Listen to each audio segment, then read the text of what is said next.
So hello guys, welcome back to study for सब channel. दोस्तों, आज की इस वीडियो में पढ़ने वाले हैं यूनिट फर्स्ट का पार्ट सेकंड। यूनिट फर्स्ट का पार्ट फर्स्ट अगर आपने नहीं देखा है तो लिंक डिस्क्रिप्शन बॉक्स में आप वहाँ जाकर देख सकते हैं। यूनिट फर्स्ट के अंदर हमने सारे के सारे इंपॉर्टेंट क्वेश्चंस कवर कर लिए हैं पार्ट फर्स्ट में, और पार्ट सेकंड में हम बाकी जो इंपॉर्टेंट क्वेश्चंस बच गए थे उनको कवर करने वाले हैं, इसलिए वीडियो को एंड तक जरूर देखेगा। सबसे पहले समझते हैं, ये जो हमारे पास क्वेश्चन है वो है कि ग्लोबल पर्सपेक्टिव क्या है साइबर क्राइम्स का। ठीक है, साइबर क्राइम्स का ग्लोबल पर्सपेक्टिव क्या है, हम ये पढ़ने वाले हैं। तो साइबर क्राइम क्या है? साइबर क्राइम भैया एक बहुत बड़ी प्रॉब्लम है। ग्लोबली ग्लोबली बहुत बड़ी प्रॉब्लम है जो कि लोगों की जिंदगी को अफेक्ट करती है, बिजनेसेस को अफेक्ट करती है, गवर्नमेंट्स तक को अफेक्ट कर देती है ऑल अराउंड द वर्ल्ड। तो आप समझते हैं कि ग्लोबल पर्सपेक्टिव क्या है साइबर क्राइम्स का। तो साइबर क्राइम्स के ग्लोबल पर्सपेक्टिव को हमने 8-9 पार्ट्स में बता रखा है, तो आप कोई से भी 4-5 लिख के आ जाना कि क्या क्या दिक्कत आ सकती है ग्लोबली साइबर क्राइम से।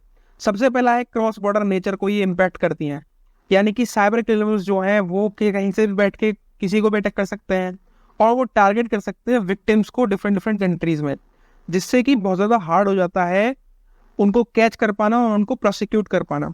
ठीक है, तो साइबर क्रिमिनल्स जो हैं उनके अंदर क्रॉस बॉर्डर नेचर होता है, यानी कि वो कहीं से भी अटैक कर सकते हैं और किसी भी कंट्री के किसी भी इंडिविजुअल सिटीजन को टारगेट कर सकते हैं।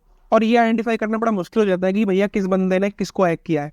ठीक है, उनके ऊपर लॉ मतलब लॉ के थ्रू उनके ऊपर कार्रवाई करना वो डिफिकल्ट हो जाता है और उनको प्रोसिक्यूट करना डिफिकल्ट हो जाता है। तो पहला क्या है भाई, क्रॉस बॉर्डर नेचर होता है। ठीक है, दूसरा इकोनॉमिक इम्पैक्ट डालता है ये। तो साइबर क्राइम जो है वो काफ़ी ज़्यादा पैसा कॉस्ट करते हैं, यानी कि cyber crimes cost lot of money. Businesses काफ़ी सारे मनी को मतलब काफ़ी सारा पैसा उनके हिसाब हाथ से चला जाता है टैक्स की वजह से, डेटा ब्रीचेस की वजह से, और जिसकी वजह से जो कॉस्ट है उस डैमेज को फिक्स करने का वो काफ़ी ज़्यादा हाई होता है। और इससे क्या हो सकता है, किसी भी कंपनी का रेपुटेशन और उसका रेवेन्यू इम्पैक्ट हो सकता है उसके ऊपर। तो ग्लोबल पर्सपेक्टिव कैसा है क्राइम का भैया, ये इकोनॉमिक इम्पैक्ट भी डालता है। तीसरी चीज़ क्या है भैया हमारे पास, तीसरी चीज़ है कि नेशनल सिक्योरिटी के लिए भी थ्रेट है। तो साइबर क्रिमिनल्स क्या करते हैं, वो क्रिटिकल इंफ्रास्ट्रक्चर को टारगेट करते हैं, गवर्नमेंट एजेंसीज को टारगेट करते हैं, डिफेंस सिस्टम्स को टारगेट करते हैं, जिससे कि एक नेशनल थ्रेट, नेशनल सिक्योरिटी के ऊपर थ्रेट हो जाता है। ठीक, जैसे किसी पार्टिकुलर जो जैसे हमारा इंडिया ही है, इंडिया का जो डिफेंस सिस्टम्स है अगर उनको किसी बंदे ने हैक कर लिया तो उससे क्या होगा, नेशनल सिक्योरिटी को थ्रेट हो जाएगा। ठीक, तो कुछ कंट्रीज ऐसी हैं जो साइबर वारफेयर में भी एंगेज करती हैं, यानी कि वो क्या करते हैं, वो इस तरीके के वायरसेस छोड़ते हैं अपने टारगेट कंट्री के ऊपर, जिससे कि उनकी सेंसिटिव इंफॉर्मेशन जो है वो स्टील कर पाए और उस नेशन को डिसरप्ट कर पाए, उसको बर्बाद कर पाए। तो नेशनल सिक्योरिटी के लिए भी साइबर क्राइम काफ़ी ज़्यादा खतरनाक होते हैं। चौथा क्या है भाई हमारे पास कि इमर्जिंग थ्रेट लैंडस्केप, यानी कि साइबर क्राइम जो है वो कॉन्स्टेंटली इवॉल्व हो रहा है, नए नए अटैक मेथड्स आ रहे हैं, नई नई टेक्नोलॉजीज आ रही हैं, जैसे कि आर्टिफिशियल इंटेलिजेंस हो गया, इंटरनेट ऑफ थिंग्स हो गया, क्रिप्टो करेंसीज हो गई, जिससे कि काफ़ी ज़्यादा सोफिस्टिकेटेड हो जाता है अटैक करना और वाइड स्प्रेड इसका होना। जैसे क्रिप्टो करेंसी है, क्रिप्टो करेंसी में पता ही चलता है कि कहाँ से पेमेंट हुआ, किसके पास पेमेंट हुआ, तो उसको हम टैकल ही नहीं कर पाते, कहाँ से पेमेंट आ रही है और कहाँ जा रही है, इसको हम देख ही नहीं पाते, समझ ही नहीं पाते। तो इस वजह से जो साइबर क्राइम है वो काफ़ी ज़्यादा इवॉल्व हो रहे हैं, रोज़ नए नए अटैक मेथड्स आ रहे हैं। पांचवा है ग्लोबल कोलैबोरेशंस। तो साइबर क्राइम को फाइट करने के लिए हम क्या कर सकते हैं, हम इंटरनेशनल कॉर्पोरेशन होनी चाहिए हमारे पास, इंटरनेशनली हम कॉपरेट करें। ठीक है, गवर्नमेंट्स हर कंट्री की एक दूसरे के साथ कॉपरेट करें, लॉ एनफोर्समेंट लगाए, प्राइवेट कंपनी जो है वो सही से काम करें, साइबर सिक्योरिटी एक्सपर्ट्स अच्छे अच्छे हों, और जब हम इंफॉर्मेशन शेयर करें, वर्क करें एक दूसरे के साथ, इन्वेस्टिगेशन करें, कैपेबिलिटीज बिल्ड करें, इंटरनेशनल लॉज बनाएं, ताकि हम इन हैकर्स को, इन साइबर क्रिमिनल्स को पकड़ पाए, इनके साथ फाइट कर पाए और अपने डेटा को लॉस्ट होने से बचा पाए। तो ग्लोबल कोऑर्डिनेशन बहुत ज़रूरी है।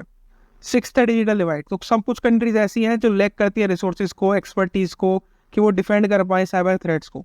ठीक है, तो उनको हेल्प करना भी ज़रूरत है आज की डेट में। सेवंथ, लीगल और रेगुलेटरी चैलेंजेस है हमारे पास, क्योंकि डिफरेंट डिफरेंट लॉज हैं, डिफरेंट डिफरेंट रेगुलेशन है डिफरेंट डिफरेंट कंट्रीज के हिसाब से, जिससे कि इन साइबर क्राइम्स को इफेक्टिवली कम्बैट करना डिफिकल्ट हो जाता है।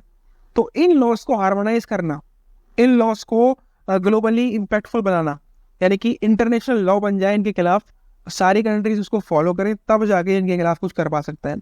एट्थ है साइबर सिक्योरिटी अवेयरनेस फैलाई जाए, यानी कि एजुकेट कर पाए लोगों को हम बिजनेसेस को एजुकेट कर पाएँ, गवर्नमेंट्स को एजुकेट कर पाएँ साइबर सिक्योरिटी के रिगार्डिंग, ठीक है, ताकि इन साइबर थ्रेट से बचा जा सके। तो इसको कैसे कर सकते हैं हम? बेस्ट प्रैक्टिसेस को प्रमोट करके, अवेयरनेस रेज करके और safer digital environment use choose करके, ठीक है। तो ये ग्लोबल पर्सपेक्टिव है साइबर क्राइम्स का। साइबर क्राइम्स क्या ग्लोबली क्या क्या इम्पैक्ट डाल सकते हैं?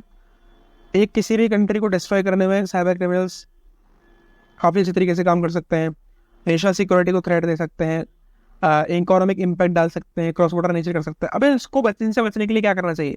ग्लोबली हम कोलैबोरेट करें, लीगल और रेगुलेटरी चैलेंजेस जो हैं उनको हम टैकल कर पाए और साइबर सिक्योरिटी अवेयरनेस फैला पाए। तो ये इतना समझ के हम बढ़ते हैं नेक्स्ट स्लाइड।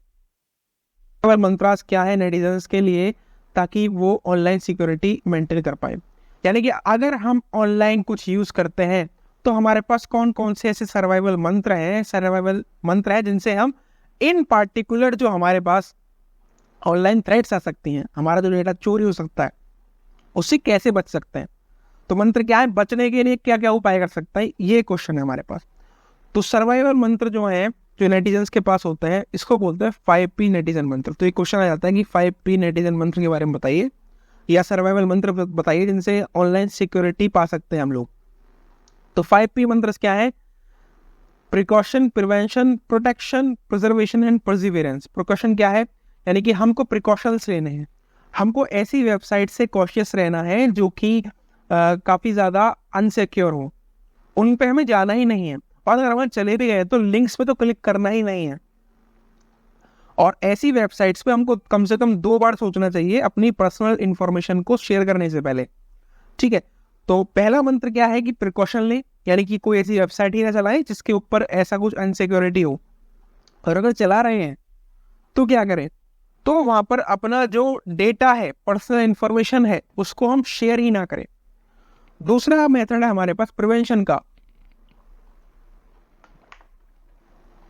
कि चलो प्रिकॉशन हो गई हमारी कंप्लीट, अब प्रिवेंशन कैसे कर सकते हैं कि भाई अब हमारा जो डेटा है वो कैसे, अगर हम इस वेबसाइट पे चले गए, ठीक है, अब यहाँ हम बचेंगे कैसे, हमारा जो डेटा है वो इसके पास ना जाए। कैसे बच सकते हैं, प्रिवेंशन कैसे कर सकते हैं? स्ट्रॉन्ग और यूनिक पासवर्ड्स का इस्तेमाल करके।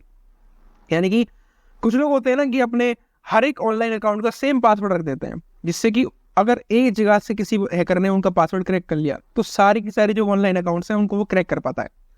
तो इससे बचने के लिए क्या कर सकते हैं? हम यूनिक पासवर्ड इस्तेमाल करेंगे हर एक प्लेटफॉर्म के लिए, और अपने सॉफ्टवेयर को अप टू डेट रखें, स्ट्रॉन्ग पासवर्ड्स का इस्तेमाल करें। तीसरा है प्रोटेक्शन, यानी कि हमको एनक्रिप्शन मेथड्स को यूटिलाइज करना है अपने सेंसिटिव डेटा को ब्रीच ना होने से बचाने के लिए। सेंसिटिव डेटा हमारा चोरी ना हो, उससे बचाने के लिए को क्या करना है? एनक्रिप्शन मेथड्स को यूटिलाइज करना है। जैसे कि 2 फैक्टर ऑथेंटिकेशन जो है, यानी कि 2FA जो है, उसको हमें इस्तेमाल करना है अपने हर एक प्लेटफॉर्म पे ताकि एडिट सिक्योरिटी हो पाए।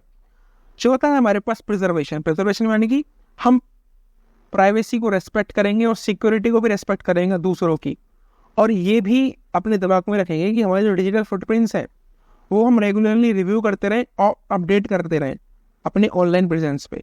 यानी कि हमको पता प्रिजर्वेशन रखनी चाहिए, हमको प्रिजर्वेशन रखना चाहिए हमको कि भैया अपनी प्राइवेसी को भी रेस्पेक्ट करें और सिक्योरिटी जो दूसरों की उनको भी हम रेस्पेक्ट करें। और हम हमेशा अपने दिमाग में ये रखें कि जब हम कुछ ऑनलाइन यूज़ कर रहे हैं तो हम रेगुलरली रिव्यू करते रहें अपने डिजिटल फुटप्रिंट्स को उस वेबसाइट के हिसाब से।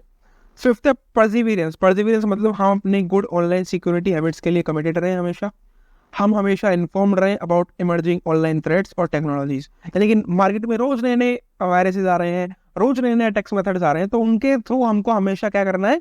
हमको हमेशा इन्फॉर्म रहना है बचने के लिए। तो ये जो मंत्र हैं ये हमको या किसी भी नेटिजन को हेल्प कर सकते हैं ऑनलाइन सेफ रहने के लिए, क्योंकि इसमें क्या कर सकते हैं? हम कॉशियस बिहेवियर को एनकरेज करते हैं, स्ट्रॉन्ग सिक्योरिटी प्रैक्टिसेस को एनकरेज करते हैं और ऑनगोइंग विजिलेंस को एनकरेज करते हैं। तो भाई ये सर्वाइवल मंत्र थे, इतना आपको समझ में आया। बढ़ते हैं नेक्स्ट स्लाइड। बॉटनेट क्या होता है? तो बॉटनेट क्या है? बॉटनेट भैया एक नेटवर्क है कंप्रोमाइज्ड कंप्यूटर्स का या बॉट्स का या ज़ॉम्बीज का, जो कंट्रोल किए जा सकते हैं रिमोटली बाय साइबर क्रिमिनल्स। जैसे आपने देखा होगा बॉट्स, तो आप समझते हैं बॉट्स मतलब ऑटोमेटिक सिस्टम्स जो ऑटोमेटिकली हमको आंसर कर सकते हैं। तो बॉटनेट क्या है? बॉटनेट एक नेटवर्क है कंप्रोमाइज्ड कंप्यूटर्स का, यानी कि ऐसे कंप्यूटर्स का जो कि हैक्ड हो चुके हैं, ठीक है, उनका एक नेटवर्क है, उसको हम बॉट्स बोलते हैं या ज़ॉम्बीज बोलते हैं। इनको कहीं दूसरी जगह पर बैठ के साइबर क्रिमिनल्स कंट्रोल कर रहे होते हैं। ये जो कंप्यूटर्स है इनके अंदर मालवेयर होता है, ये इन्फेक्टेड होते हैं मालवेयर से, और ये अलाउ करते हैं बॉटनेट ऑपरेटर को कि वो इसको यूज कर पाए मलिशियस एक्टिविटीज के लिए, जैसे कि डॉस अटैक्स के लिए, फिशिंग के लिए, स्पैम कैंपेन्स के लिए और डेटा थेफ्ट के लिए। तो बॉटनेट एक ऐसा कॉम्प्रोमाइज्ड कंप्यूटर्स का नेटवर्क है जो भैया बिल्कुल सेफ नहीं है, उसको वो इन्फेक्टेड है मालवेयर से, जिससे कि जो बॉटनेट ऑपरेटर जो उनको ऑपरेट कर रहा है, यानी कि जो साइबर क्रिमिनल है, वो इन पार्टिकुलर कॉम्प्रोमाइज्ड कंप्यूटर्स का यूज कर सकता है मलिशियस एक्टिविटीज के लिए, जैसे कि DDoS attack, fishing, spam campaigns etcetera. अब समझते हैं टाइप्स ऑफ बॉटनेट्स। तो बॉटनेट्स हमारे पास 3 टाइप्स के होते हैं। पहला है इंटरनेट रिले चैट बॉटनेट, दूसरा है पीयर टू पीयर बॉटनेट, तीसरा है hyper text transfer protocol botnet. तो पहले वाले को पढ़ते हैं कि भैया इंटरनेट रिले चैट बॉटनेट क्या होता है। तो ये जो बॉट्स हैं वो कम्युनिकेट करते हैं एक दूसरे के साथ, और जो बॉट मास्टर है उसके साथ थ्रू IRC चैनल्स। तो इंटरनेट रिले चैट बॉटनेट क्या होता है, ये ऐसे बॉटनेट्स होते हैं जो कि एक दूसरे के साथ कम्युनिकेट करते हैं, और जो बॉट मास्टर है उससे कम्युनिकेट करते हैं थ्रू IRC चैनल्स। इसके एग्जांपल है स्क्रिस्बी बॉटनेट हो गया, जिसका हम यूज़ करते हैं स्पैमिंग के लिए और डीडोस अटैक्स के लिए। जो हमारे जो साइबर क्रिमिनल्स हैं वो क्या करते हैं, स्क्रिस्बी बॉटनेट का यूज़ करते हैं स्पैमिंग करने के लिए और डीडोस अटैक्स के लिए। दूसरा टाइप है पीयर टू पीयर बॉटनेट का। तो पीयर टू पीयर बॉटनेट क्या है, इसमें P2P प्रोटोकॉल्स का यूज़ किया जाता है डिसेंट्रलाइज नेटवर्क को बनाने के लिए। ठीक है, तो पीयर टू पीयर बॉटनेट क्या है, इसके अंदर P2P प्रोटोकॉल्स का यूज़ किया गया है एक डिसेंट्रलाइज नेटवर्क्स को बनाने के लिए, ताकि हम बैंकिंग फ्रॉड्स हो गए, डेटा थेफ्ट हो गए, इसको कमिट कर पाए। इसका एग्जाम्पल क्या है, ज़्यूस बॉटनेट। तीसरा टाइप है हमारे पास hyper text transfer protocol botnet का। तो इसके अंदर यूज़ किया जाता है HTTP प्रोटोकॉल फॉर कम्युनिकेशन और hiding with in legitimate web traffic. इसके एग्जांपल क्या है, मैरीपोसा बॉटनेट, जो कि कंट्रोल करता है मिलियंस ऑफ इनफेक्टेड कंप्यूटर्स को वर्ल्ड वाइड। ठीक है, Mariposa botnet hypertext transfer protocol botnet का एक एग्जांपल है, जिसके through millions of infected computers जो हैं उनको कंट्रोल किया जा सकता है। तो भैया ये बॉटनेट है, इतना समझ गए होंगे। बढ़ते नेक्स्ट स्लाइड। कौन कौन से हैं जो बॉटनेट्स के थ्रू परफॉर्म किए जाते हैं। पहला टैग है फिशिंग। फिशिंग मतलब हम डिस्ट्रीब्यूट करते हैं फिशिंग ईमेल्स को, ताकि हम अपने रेसिपिएंट्स को ट्रिक कर पाएँ कि वो अपनी सेंसिटिव इन्फॉर्मेशन को रिवील कर दें। फिशिंग कैसे होती है, जैसे कि भैया ईमेल भेजा जाएगा इस तरीके से कि जो सेंडर है वो रिसीवर को इस तरीके से लगेगी, जो भैया सेंडर के थ्रू, जैसे किसी कंपनी का CEO के एक मतलब ऐसा लगना चाहिए वो ईमेल की भाई उसी पार्टिकुलर बंदे का है। उस ईमेल के थ्रू जो हमारा विक्टिम है, जिसके ऊपर ये पूरा अटैक प्लान किया जा रहा है, उसको ये ईमेल भेजा जाएगा। विक्टिम क्या करेगा, विक्टिम सोचेगा कि ये जो CEO है हमारी कंपनी का, उसी से ये ईमेल आया है, तो अपनी पर्सनल इन्फॉर्मेशन इसको वापस सेंड कर देगा। तो यहाँ इसके साथ क्या होगा, स्पैम होगा। ये होता है फिशिंग। ठीक है, इसके एग्जांपल्स क्या है, इमोटेट बॉटनेट, स्प्रेड मालवेयर और store credentials through phishing emails. Emotet botnet क्या है, इमोटेट बॉटनेट इसका एग्जांपल है फिशिंग का, जिसके थ्रू हम मालवेयर को स्प्रेड करते हैं और क्रेडेंशियल्स को स्टोर करते हैं फिशिंग ईमेल्स के थ्रू। दूसरा है distributed denial of service attack, यानी कि DDoS अटैक। तो DDoS क्या करता है, ये टारगेट सर्वर या नेटवर्क को फ्लड कर देता है मासिव ट्रैफिक से। यानी कि एक सर्वर है, DDoS अटैक्स में क्या होता है, जो सर्वर है वो काफ़ी सारे डेटा से फ्लडेड हो जाता है। इसके अंदर मतलब बहुत सारे मैसेजेस हो जाएंगे, इस तरीके से मैसेज आएंगे कि जो इसका लीगल यूज़र है वो इसको एक्सेस ही नहीं कर पाएगा, और अगर वो एक्सेस कर पाता तो सिस्टम पूरा क्रैश हो जाएगा। तो इसको बोलते हैं DDoS अटैक्स। इसका एग्जांपल है मिराई बॉटनेट। मिराई बॉटनेट क्या करता है, वो टारगेट सर्वर को फ्लड कर देता है मासिव ट्रैफिक से। ठीक है, तीसरा है स्पैम बॉट। स्पैम बॉट क्या करता है, ये ईमेल एड्रेसेस को कलेक्ट करता है और सेंड करता है स्पैम ईमेल्स प्रमोटिंग स्कैम्स और मालवेयर। स्पैम बॉट्स क्या होते हैं, वो ईमेल एड्रेस को कलेक्ट करते हैं और स्पैम ईमेल्स सेंड करते हैं, जिससे कि स्कैम्स प्रमोट हो पाए और मालवेयर प्रमोट हो पाए। इसका एग्जांपल क्या है, कटवेल बॉटनेट, जो कि बिलियंस ऑफ स्पैम ईमेल्स एक साथ सेंड कर सकता है।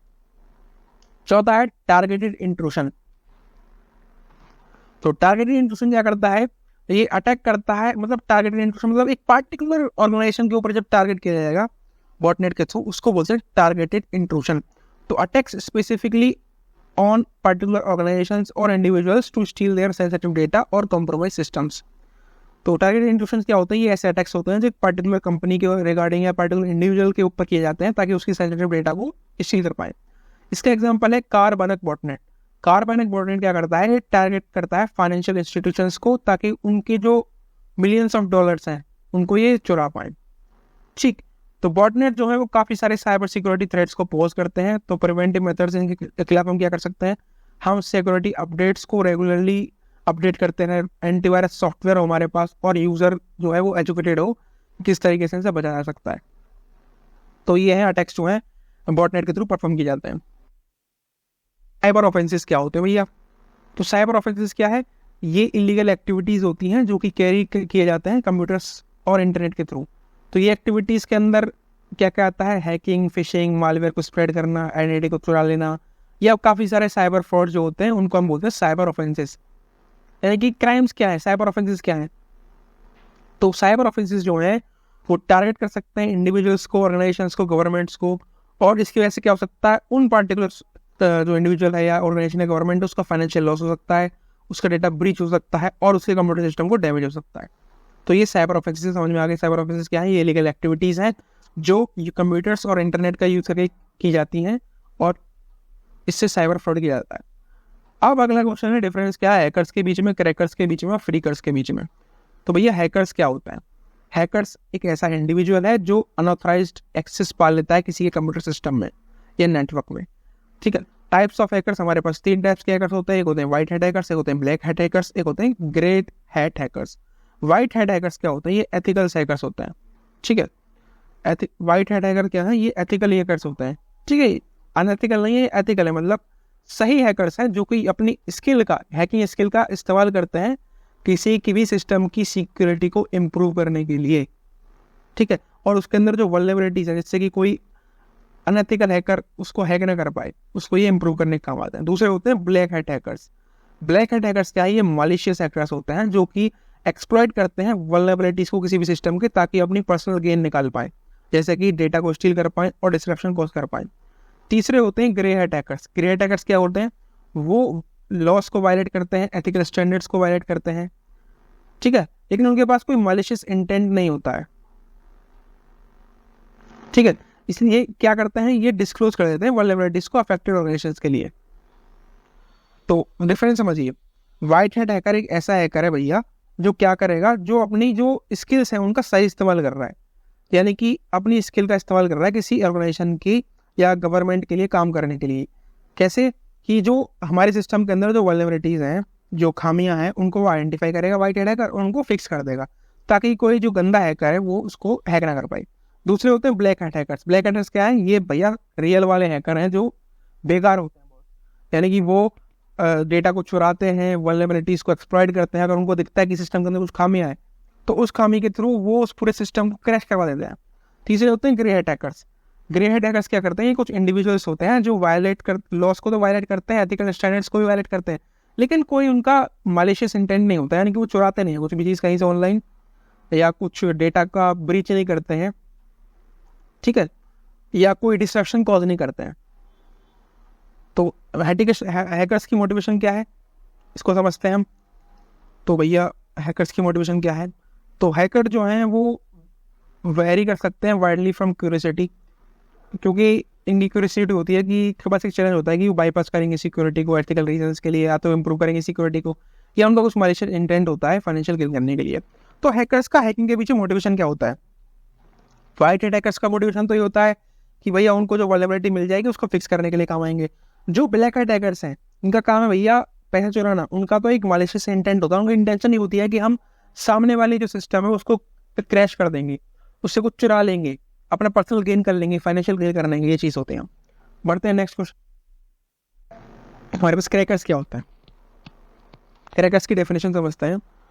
तो ये ऐसे इंडिविजुअल होते हैं जो कि कंप्यूटर सिस्टम को ब्रेक करते हैं अपने मैलिशियस इंटेंट के हिसाब से। क्या मैलिशियस इंटेंट होता है? जैसे एक कंप्यूटर सिस्टम है, क्रैकर्स क्या करेंगे? क्रैकर्स उस पार्टिकुलर कंप्यूटर सिस्टम को ब्रेक करेंगे और उनका एक मैलिशियस इंटेंट होगा, मैलिशियस इंटेंशन होगी कि हम इस जो कंप्यूटर सिस्टम है इसका डेटा चुराएंगे, इसको डिस्ट्रॉय करेंगे। ठीक है, या इसके डेटा को ऑल्टर कर देंगे। इनका मोटिवेशन क्या होता है? इनका मोटिवेशन तो मैलिशियस ही होता है।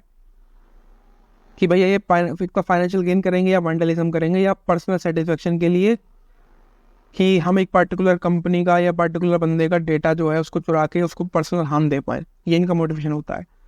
किस तरीके से डिफरेंशिएटेड है ये हैकर से? तो हर एक जो क्रैकर है वो हैकर होता है, लेकिन हर एक हैकर क्रैकर नहीं है। क्योंकि क्रैकर क्या करता है, स्पेसिफिकली एंगेज करता है एक्टिविटीज में, क्योंकि इनका हार्मफुल इंटेंट होता है, इलीगल इंटेंट होता है। जबकि हैकर्स क्या हो सकते हैं, हैकर्स वाइट हैट भी हो सकते हैं, ब्लैक हैट भी हो सकते हैं। क्रैकर्स क्या है, क्रैकर्स का तो भैया एक ही टारगेट है कि सामने वाली जो सिस्टम है उससे डेटा चुराना है, फाइनेंशियल लॉस करवाना है, डेटा को डिस्ट्रॉय करना है, डेटा को ऑल्टर करना है। अगला है फ्रीकर्स। फ्रीकर्स की डेफिनेशन समझते हैं, ये वो इंडिविजुअल्स होते हैं जो कि एक्सप्लॉइट करते हैं टेलीकम्युनिकेशन सिस्टम्स को, जैसे कि ओल्ड टेलीफोन नेटवर्क्स। इनका हिस्टोरिकल कॉन्टेक्स्ट समझते हैं तो फ्रीकर्स जो हैं वो मोर कॉमन थे प्री इंटरनेट एरा में, जहाँ पे इंडिविजुअल जो था वो मैनिपुलेट कर सकता था फोन सिस्टम्स को, जिससे कि वो फ्री कॉल्स कर पाए या अपने फोन नेटवर्क को एक्सप्लोर कर पाए। यानी कि इनका कुछ पर्सनल गेन होता है, जिससे कि एक बहुत बड़ा डिस्ट्रप्शन नहीं आ सकता। ये ऐसे होते थे। इसके टेक्निक्स को यूज़ कर सकते थे, वो यूज़ करते थे इलेक्ट्रॉनिक डिवाइस को या सॉफ्टवेयर को, जिससे कि वो इमुलेट कर पाए टूल्स को with the help of telephonic systems, जिससे कि वो राउट कर पाएँ कॉल्स को और चार्जेस को अवॉइड कर पाएँ। आज के रिलेवेंस के हिसाब से बात करें तो ट्रेडिशनल फ्लैगिंग जो है वो लार्जली ऑब्सोलेट हो चुकी है, क्योंकि मॉडर्न डिजिटल कम्युनिकेशन सिस्टम्स आ चुके हैं, जिसकी वजह से ये फ्रीकर्स काम नहीं कर पा रहे आज की डेट में। ठीक है, तो आज की डेट में क्रैकर्स और हैकर्स ज़्यादा चल रहे हैं, फ्रीकर्स उतना नहीं चल पा रहे। फ्रीकर्स क्या है, वो ऐसे बंदे थे जो टेलीकम्युनिकेशन सिस्टम को एक्सप्लॉइट कर रहे थे। ठीक, इतना आपको समझ में आ गया हुआ। स्टॉकिंग हमने समझ लिया, साइबर स्टॉकिंग क्या होती है। साइबर स्टॉकिंग एक ऐसी एक्टिविटी है जिसमें हम इंटरनेट का यूज़ कर सकते हैं, सोशल मीडिया का यूज़ करते हैं, ईमेल का यूज़ कर सकते हैं किसी और दूसरे बंदे को हरास करने के लिए, उसको इंटिमेट करने के लिए या स्टॉक करने के लिए। तो ये जो बिहेवियर है वो सिग्निफिकेंट इमोशनल डिस्ट्रेस में ला सकता है किसी बंदे को, या फियर में ला सकता है विक्टिम को। ठीक, तो साइबर स्टॉकिंग क्या है कि किसी भी, जैसे एक पर्टिकुलर लड़का लड़की एग्जांपल लेते हैं, एक पर्टिकुलर लड़की है, उसका एक सोशल मीडिया अकाउंट है, उस पर ना कोई बंदा स्टॉक कर रहा है, बार बार उसको मैसेज भेज रहा है, उससे कुछ डिमांड कर रहा है गंदी गंदी चीज़ों को, या उसको इमोशनली डिस्ट्रेस कर रहा है, उसको हरास कर रहा है, उसको इंटिमिडेट कर रहा है, या उसको स्टॉक कर रहा है। ये होता है साइबर स्टॉकिंग। कैरेक्टरिस्टिक्स क्या है साइबर स्टॉकिंग की? पहला है परसिस्टेंट कॉन्टैक्ट रहना है, यानी कि रिपीटेडली जो बंदा है, जो स्टॉकर है, वो मैसेज सेंड करेगा, ईमेल सेंड करेगा, even being asked to stop. यानी कि अगर वो लड़की, यहाँ पे गर्ल है, ये बॉय है, बॉय क्या है भैया, ये स्टॉकर है, गर्ल जो है ये विक्टिम है। तो पहला कैरेक्टरिस्टिक क्या है, ये परसिस्टेंट कॉन्टैक्ट रखेगा, यानी कि रेगुलरली इसको मैसेजेस भेजता रहेगा जबकि लड़की ने मना कर दिया है।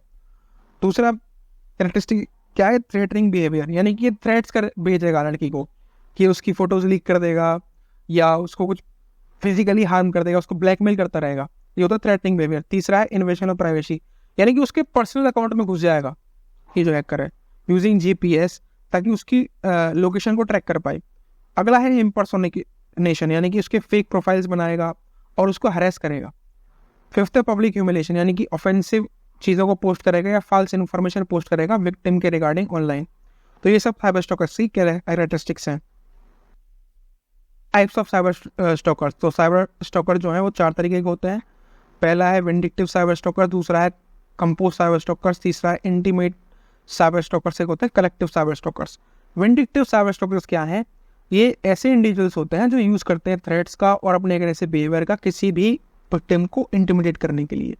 कंपोज साइबर स्टॉकर्स क्या है, वो हैरेसमेंट करते हैं और एनोयंस करते हैं या एनॉय करते हैं किसी भी बंदे को विदाउट मेकिंग डायरेक्ट थ्रेट्स। ठीक, इंटीमेट साइबर स्टॉकर्स क्या हैं, ये या तो एक्स पार्टनर्स होते हैं किसी बंदे के, या इंडिविजुअल्स होते हैं जो इन्फेक्चुएटेड होते हैं विक्टिम के रिगार्डिंग, और ये चाहते हैं कि ये रिलेशनशिप बना लें किसी बंदे के साथ। जैसे एक लड़की का कोई एक्स बॉयफ्रेंड रहा है, तो वो क्या करेगा, इसको इंटिमिडेटली साइबर स्टॉकिंग करेगा, इसके साथ इन्फेक्चुएटेड है वो और चाहता है इसके साथ रिलेशनशिप में पास आ जाए, तो इसको बार बार थ्रेट्स भेजता रहेगा या उसको बताएगा कि भाई मेरे साथ रिलेशनशिप में आ जाए, उसको साइबर स्टॉकिंग करता रहेगा सोशल मीडिया पे। तो ये होता है intimate cyber stalkers. Compose cyber stalker समझ में आएगा क्या होते हैं, वो हरेस करते हैं, एनॉय करते हैं विक्टिम को। कलेक्टिव साइबर स्टॉकर्स क्या होते हैं, ये ग्रुप ऑफ इंडिविजुअल्स होते हैं जो एक साथ काम करते हैं एक सिंगल टारगेट को हरेस करने के लिए। तो cyber types of cyber stalkers हमने समझ। अटैक वेंडर क्या होता है, तो अटैक वेंडर क्या है, ये एक ऐसा मेथड है या एक ऐसा पाथवे है जिसको यूज करते हैं साइबर क्रिमिनल्स अनऑथराइज्ड एक्सेस पाने के लिए किसी भी नेटवर्क के सिस्टम के अंदर। अटैक वेक्टर क्या है? ये एक रास्ता है, एक ऐसा मेथड है जिसका यूज करते हैं साइबर क्रिमिनल्स अनऑथराइज्ड एक्सेस को गेन करने के लिए। तो कुछ कॉमन वेज होते हैं अटैक वेक्टर जो यूज करते हैं, वो है एक तो पहला है मालवेयर, यानी कि मालिशियस सॉफ्टवेयर का यूज करते हैं, जैसे कि वायरसेस हो गए, वॉर्म्स हो गए, ट्रोजन्स हो गए, जिनका यूज किया जा सकता है किसी भी सिस्टम को इन्फिल्ट्रेट करने के लिए, उसको बाईपास करने के लिए, ताकि उसका जो डेटा है उसको चुरा पाएं और उसको डैमेज कर पाएं। दूसरा है फिशिंग। फिशिंग में क्या करता है अटैकर? डिसेप्टिव ईमेल्स भेजता है, धोखेबाजी वाले ईमेल्स भेजता है और ट्रिक करता है इंडिविजुअल को कि वो अपनी पर्सनल आइडेंटिटी इनको दे दे। तीसरे सोशल इंजीनियर्स होते हैं। सोशल इंजीनियर्स क्या करते हैं? ये मैनिपुलेट करते हैं इंडिविजुअल्स को कि वो अपनी कॉन्फिडेंशियल इंफॉर्मेशन इनको दे पाएँ और वो उस पर्टिकुलर ह्यूमन साइकोलॉजी को एक्सप्लॉइट कर पाएँ। अगले होता है एक्सप्लॉइटिंग वल्नरेबिलिटीज, यानी कि किसी भी सॉफ्टवेयर के अंदर कोई वीकनेस है तो अटैक वेक्टर्स क्या करेंगे? वो उस पार्टिकुलर वीकनेस का एडवांटेज लेंगे ताकि उस सिस्टम के अंदर एक्सेस कर पाए। एक होते हैं man in middle attacks, MITM attacks, यानी कि क्या करते हैं? इंटरसेप्ट करते हैं और ऑल्टर करते हैं कम्युनिकेशन को between two parties without their knowledge. अगला है डिनाइल ऑफ सर्विस अटैक्स, हमने पढ़ लिया है, यानी कि ओवरलोड कर देते हैं सिस्टम को या नेटवर्क को जिससे कि अनेबल हो पाए वो यूजर्स के लिए। एक होते हैं SQL इंजन्स, यानी कि हम मलिशियस SQL कोड्स को इंसर्ट कर देते हैं क्वेरी के अंदर ताकि डेटाबेस को मैनिपुलेट कर पाए। तो भैया ये थे हमारे पास अटैक वेक्टर्स के बारे में। अटैक वेक्टर से कैसे कॉमन मेथड्स होते हैं, ऐसे रास्ते होते हैं जिसका यूज़ करते हैं साइबर क्रिमिनल्स किसी सिस्टम के अंदर अनऑथराइज्ड एक्सेस। तो गाइस इसी के साथ आपकी यूनिट फर्स्ट कंप्लीट हो चुकी है। यूनिट फर्स्ट जो है हमारी कंप्लीट हो चुकी है और यूनिट फर्स्ट के सारे इंपॉर्टेंट क्वेश्चंस को हमने कवर कर लिया है।